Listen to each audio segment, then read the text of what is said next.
Hi hello నేను Lydia grace. ఈరోజు నేను కానాగడతలు పులుసు పాతకాల పద్ధతిలో అంటే అమ్మమ్మలు నాన్నమ్మలు కాల పద్ధతిలో చేసి చూపిస్తున్నాను. ఎందుకంటే ఇందులో ఫ్రైలు అవి ఏమి ఉండవు, డైరెక్ట్గా ఈ చూపించిన ఇంగ్రీడియంట్స్ కారం ఉప్పు అన్ని నేను కలిపి పెడుతున్నాను. ఇది చాలా టేస్ట్గా ఉంటుంది. ఈ కానగడతలు అనేవి సముద్రం నుండి మనకి లభించే చేపలు అనమాట.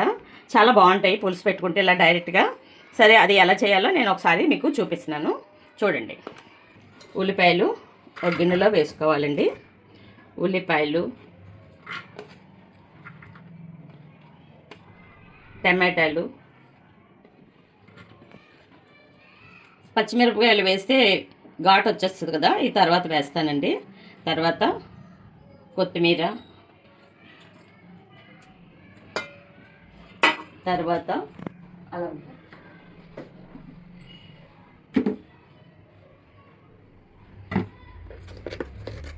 సాల్ట్ వేస్తున్నానండి, కావాల్సినంత సాల్ట్. తర్వాత చూసుకోండి మీ ఇష్టం వచ్చినట్టు.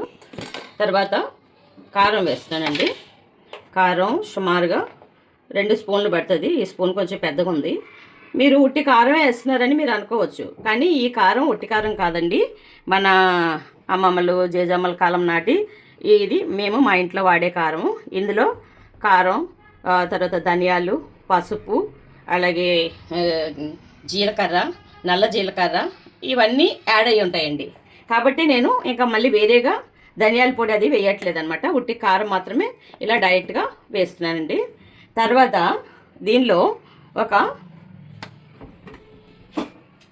1/2 కప్పు ఆయిల్ వేసుకుంటే సరిపోతుంది, ఎక్కువ అక్కర్లేదు. ఇది ఇంత ఆయిల్ వేస్తున్నానండి, ఎక్కువ ఆయిల్ పట్టదు. ఇందులో డైరెక్ట్గా వేసేస్తున్నాను. దీనన్నిటినీ కూడా బాగా స్మాష్ చేయాలండి, ఇలా పిసికేయాలండి. బాగా పిసికేయాలి. ఇలాంటి ఏమైనా స్మాష్ చేసుకోవదున్నా దాంతో స్మాష్ చేసుకోవచ్చు, కానీ చేతితో పిసికితే దానికి ఎంతవరకు ఇది తయారైంది అనేది మనకు తెలుస్తూ ఉంటుంది. చేతితో పిసుకుతున్నానండి. బాగా స్మాష్ చేయాలండి. దీన్ని బాగా స్మాష్ చేస్తే అన్నీ మిక్స్ అయ్యి మనకి టేస్ట్ బాగా వస్తుంది. చాలా బాగుంటుంది పులుసు కింద చేసుకుంటే. ఒక ముద్ద 2 ముద్దలు ఎక్స్ట్రా తింటారు దీంతో మీరు ఎట్లా వేసుకుంటే. మ్యాక్సిమం స్మాష్ అయిందండి ఇది. దీనిలో ఇప్పుడు ఈ చేప ముక్కలు వేసేస్తున్నానండి. ఈ సముద్రం చేపలు అండి? సముద్రం చేపలు తేడా ఏంటండి? సముద్రం చేపలు తేడా అంటే రుచి తేడా ఉండాలంటే సముద్రంలో ఫ్లోటింగ్ ఉంటుంది. ఇది పాండ్స్లో ఏంటంటే అందులోనే ఉంటాయి. ఇది పెరిగేది ఇది మేత మీద పెరుగుతుంది.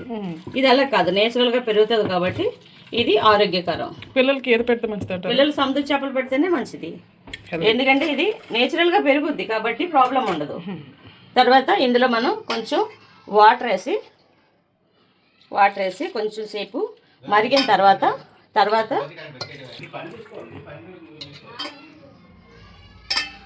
కొంచెం వాటర్ వేసి మనం ఇంకా దీన్ని పొయ్యి మీద పెడతామండి.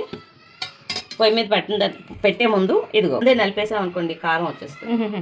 అందుకని పచ్చిమిరపకాయలు పెట్టి ఇప్పుడు పొయ్యి మీద పెట్టిన తర్వాత ఇది ఇట్లా పొయ్యి మీద మరుగుతూ ఉంటుంది. సిమ్లో హైలో పెట్టాము కాసేపు. ఈ లోపుగా చింతపండుని నానబెట్టుకోవాలి. ఓకే. చేప పేరేంటి ఇది? కానాగడతలు. చాలా మంది వినే ఉంటారు కదా కానాగడతలు, చాలా ఫేమస్ చేప ఇది.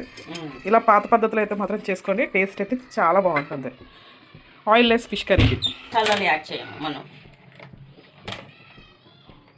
ఇప్పుడైతే చింతపండు నానబెట్టుకుంటున్నాం. చింతపండు ఒక చిన్న నిమ్మకాయ మీద కొంచెం ఒక పెద్ద సైజు కొంచెం, అంటే ఈ చేపల పులుసులోని మనం కొంచెం చింతపండు ఎక్కువ వేసుకుంటేనే బాగుంటుంది. కొంతసేపు నానబెడతాం, అది ఉడికేలోపుగా కొంచెం సేపు ఉడికిన తర్వాత చింతపండు వేసుకుంటే మనకి టేస్ట్ బాగుంటుంది.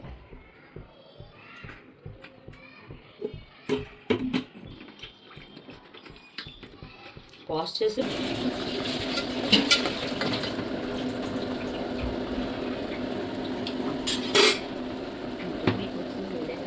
ఉడికిపోయిందండి ఇది. ఇంకా అంటే ఇప్పుడు కొంచెం ఉడుకుతుండగా మనం చింతపండు పులుసు కూడా నానబెట్టి పెట్టుకున్న చింతపండు పులుసు కూడా పోసేయాలి. మనం మాట్లాడుకున్నట్లు అలాగే చింతపండు పులుసు పోసేసి ఇంకా కారం ఏం అవసరం లేదు కదా, ఇంకా ఏం అక్కర్లేదు, అయిపోయింది. ఇంకా అలా సిమ్లో పెట్టేసుకొని వదిలేయటం దీన్ని. కారం కలిపేసాం మళ్ళీ ఎక్స్ట్రా మళ్ళీ ఒకసారి ఉప్పు చెక్ చేద్దాం. ఉప్పు ఉందో లేదో ఇప్పుడు చూసుకోవాలి. మళ్ళీ చింతపండు పులుసు వేసిన తర్వాత ఉప్పు తక్కువ ఉంది కాబట్టి ఖచ్చితంగా ఉప్పు వేసుకోవాలి కొంచెం. సరిపోయింది, లాగుంది, సరిపోయింది. ఉప్పు పర్ఫెక్ట్గా సరిపోయింది. ఇంకా మనం కాసేపు ఇది ఉడికిన తర్వాత దగ్గర కొంచెం ఆయిల్ లైట్గా తేలిన తర్వాత కట్టేసుకొని పెట్టేసుకోవడం, తినేయడమే. అన్నంలో వేసుకొని శుభ్రం తినేది. అర్థమైంది కదండి. పూర్తిగా ఉడికిన తర్వాత మళ్ళీ ఒకసారి చూపిస్తాము. అప్పుడు చూడండి, మీకే చాలా యమ్మీగా కనిపిస్తుంది ఫిష్ కర్రీ అయితే మాత్రం. నిజంగా టేస్ట్ అదిరిపోద్ది. అప్పుడప్పుడు ఎప్పుడో ఒక్కొక్కటే స్టైల్ కాకుండా ఇలాగా కొంచెం ఓల్డ్ ట్రెడిషన్ ఫాలో అవుతే హెల్తీగా కూడా ఉంటాం. ఎప్పుడు ఒకటే ప్యాటర్న్ ఫాలో అవ్వకుండా ఈ రకంగా అయితే చేసి చూడండి. పిల్లలు అయితే మాత్రం చాలా, అంటే మీకు సింపుల్గా ఈజీగా ఫాస్ట్గా అయిపోయినట్టయితే మళ్ళీ అన్నీ వేపుకొని వేసుకొని వెయిట్ చేయడం కన్నా ఇది సింపుల్ అండ్ ఈజీ రెసిపీ. ఇలా ట్రై చేయండి. మీకు మొత్తం అయిపోయిన తర్వాత చివరిలో చూపిస్తాను వీడియో ఎలా ఉంటుంది అనేది, కర్రీ ఎలా ఉంటుంది అనేది. పాతకాలపు మన అమ్మమ్మల జేజమ్మలు ఆ టైం నుండి వాడుతుంది. అప్పట్లో ఈ మసాలాలు స్పైసెస్ ఇలాంటివి ఏమి వాళ్ళు వాడేవారు కాదు. స్టిల్ ఇప్పుడు ఉన్నవాళ్ళు కూడా వాడతారు లేదు. అఫ్ కోర్స్ నేను కూడా మసాలాలు స్పైసెస్ ఏమి నా కర్రీస్లో వాడను. ఓన్లీ కారం ఒకటే సరిపోతుంది. దీనికి మంచి చక్కగా తయారైపోతుంది. చక్కగానే మంచి ఫిష్ కర్రీ తయారవుతుంది ఎప్పుడు కూడా. అదే మనం పెనం పెట్టి ఆయిల్ వేసి ఈ ఉల్లిపాయలు వేపి అది చేయడం వలన ఇందులో ప్రోటీన్స్ కూడా పోతాయి. ఇందులో ఉన్న విటమిన్స్ ప్రోటీన్స్ కూడా మిస్ అయిపోతాయి. ఇట్లా డైరెక్ట్గా వండేసుకోవడం చాలా బాగుంటుంది. చక్కగా తినడానికి కూడా టేస్ట్గా ఉంటుంది. పిల్లలు చాలా మంది ఫిష్ తింటారు, ఇలా చేయాలని మీ ఇష్టం బట్టి వేసుకోవచ్చు. మా ఇంట్లో చిన్నపిల్లలు ఉన్నారు, కొంచెం కారం తగ్గించేసుకుంటాము. మీకు కారం కావాలంటే 2 స్పూన్స్ వేసాము. 2 స్పూన్స్ కాకపోతే 3-4 స్పూన్స్ కూడా వేసుకోవచ్చు. ఇది మట్టి చిప్పులో చేస్తే ఇంకా బాగుంటుంది. మట్టి చిప్పులో చేస్తే ఇంకా బాగుంటుంది టేస్ట్. సో ట్రై చేస్తాం మట్టి చెప్పు కొనడానికి. నెక్స్ట్ టైం అయితే మట్టి చెప్పులు అయితే మాత్రం మీకు చేసి స్పెషల్గా చూపిస్తాం. ప్రస్తుతానికి అయితే మాత్రం ఈ స్టైల్ అయితే చూడండి. ఎండింగ్ వరకు చూసి మాత్రం ఎక్కడ మాత్రం స్కిప్ చేయొద్దు. ఎండింగ్లో కర్రీ ఎలా ఉందో తప్పకుండా మిస్ చేయకుండా చూడండి. మీ లైక్స్ మాకు ఇవ్వండి, అలాగే సబ్స్క్రైబ్ చేయండి. మేము ఏ వంటలు చేసినా మీకు కనిపిస్తూ ఉంటుంది. కామెంట్ చేయండి. కొత్త ఛానల్ని సపోర్ట్ చేయండి. కొత్త ఛానల్ కాబట్టి మీరు అందరూ నాకు సపోర్ట్ చేయండి. చూపి నేను చేసి చూపిస్తాను. మంచి మంచి కర్రీస్తో మీ ముందుకు వచ్చేస్తారు మా అత్తగారు అయితే మాత్రం. ఇంకా కొత్త పిల్లలకు కూడా ఏ రకంగా తినాలో కూడా ఈ టైప్ ఆఫ్ డిషెస్ చాలా మంది తెలియదు. అందుకని ఖచ్చితంగా ట్రై చేయడం మాత్రం మర్చిపోకండి. వీడియో ఎండింగ్ చూడండి, ఇంకా మీకు స్పెషల్ ఆఫర్ అయితే మాత్రం ఉంటుంది. కూర అయితే రెడీ అయిపోయింది. చక్కగా వేడి వేడి అన్నంలో వేసుకొని తినండి. టేస్ట్ అదిరిపోతుంది అనమాట. మా పిల్లలకు కూడా ఇది చాలా ఇష్టం. సో మీరు కూడా ఒకసారి ఈ స్టైల్లో ట్రై చేయండి. అనవసరంగా ఫ్రైలు మసాలాలు వేసే బదులు ఇట్లా ట్రై చేయండి, చాలా బాగుంటుంది. థ్యాంక్ యూ అండి. ఒక్క నిమిషం. కూర అయితే రెడీ అయిపోయిందండి. రెడీ అయిపోయిందమ్మా. టేస్ట్ అయితే వేడి అన్నంలో వేసుకుని తినే. అబ్బా, చూస్తుంటేనే చాలా రుచిగా అనిపిస్తుంది. Oil less fish curry.